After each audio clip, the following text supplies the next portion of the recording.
দার্জিলিং পাহাড়ে একাধিক স্থানে ধস। ১১০ নম্বর জাতীয় সড়ক সম্পূর্ণভাবে বন্ধ। দার্জিলিং শিলিগুড়ি যোগাযোগ বিচ্ছিন্ন। কার্শিয়াং রুটেও বড়সড় ধস। ভেঙে পড়ল রাস্তার অংশ। উপচে পড়া গাছে যান চলাচলে বাধা। রাস্তার মাঝে গাছ উপড়ে পড়েছে এবং যার জন্য যান চলাচল সমস্যা হয়েছে। ধস সরিয়ে রাস্তা খুলতে সময় লাগবে প্রশাসন জানিয়েছে। এবং পাহাড় ও সমতলে ব্যাপক প্রভাব যোগাযোগ ব্যবস্থা। ভুটানেও বিস্তীর্ণ এলাকায় ব্যাপক ধস নেমেছে। সেই ছবি দেখছেন। যোগাযোগ ব্যবস্থা সম্পূর্ণরূপে বিচ্ছিন্ন হয়েছে।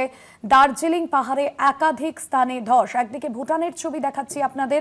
ভুটানের একাধিক জায়গায় ধস নেমেছে। সুরজিৎ দেবনাথ রয়েছেন ফোন লাইনে।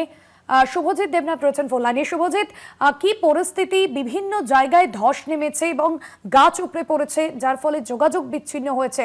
এখনো পর্যন্ত কি কি ব্যবস্থা নেওয়া হচ্ছে প্রাথমিকভাবে প্রশাসনের তরফে? দেখো, প্রশাসনের তরফে কিন্তু ধস সরানোর ব্যবস্থা শুরু করেছে। আর যেমনটা জানা আছে যে অতিবৃষ্টির কারণেই কিন্তু ভুটান ও দার্জিলিং পাহাড়ের দুর্যোগ। আমচুর জল ঢুকলো এবার আবাসনে বন্ধ ১১০ নম্বর জাতীয় সড়ক।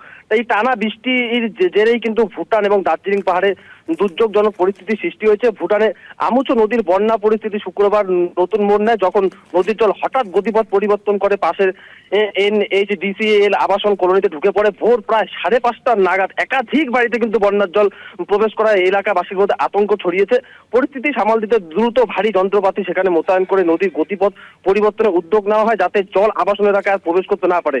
অন্যদিকে প্রবল বৃষ্টির জেরে কিন্তু দার্জিলিং পাহাড় একাধিক স্থানে ধস নেমেছে। মহানন্দা নদী সংলগ্ন এলাকায় ১১০ নম্বর জাতীয় সড়কের একটি অংশে কিন্তু বড়সড় ধস দেখা দেওয়ার কারণে কিন্তু দার্জিলিং এবং শিলিগুড়ি সংযোগকারী গুরুত্বপূর্ণ সড়ক এখনো পর্যন্ত বন্ধ করে রাখা হয়েছে। এছাড়াও কার্শিয়াং থেকে শিলিগুড়ি গ্রামে 3 লেনের যে একটি রাস্তা, সেই রাস্তা বড় অংশ ভেঙে পড়েছে। সড়কের উপর একটি বড় গাছ উপড়ে পড়ায় কিন্তু যান চলাচল ব্যাহত হয়েছে। প্রশাসন জানিয়েছে যে ধস সরিয়ে রাস্তা স্বাভাবিক করতে কিছুটা সময় লাগবে। এর কারণেই কিন্তু পাহাড় এবং সমতলের যোগাযোগ ব্যবস্থার ব্যাপক প্রভাব পড়েছে। ভাস্বতী। একদমই। ধন্যবাদ শুভজিৎ।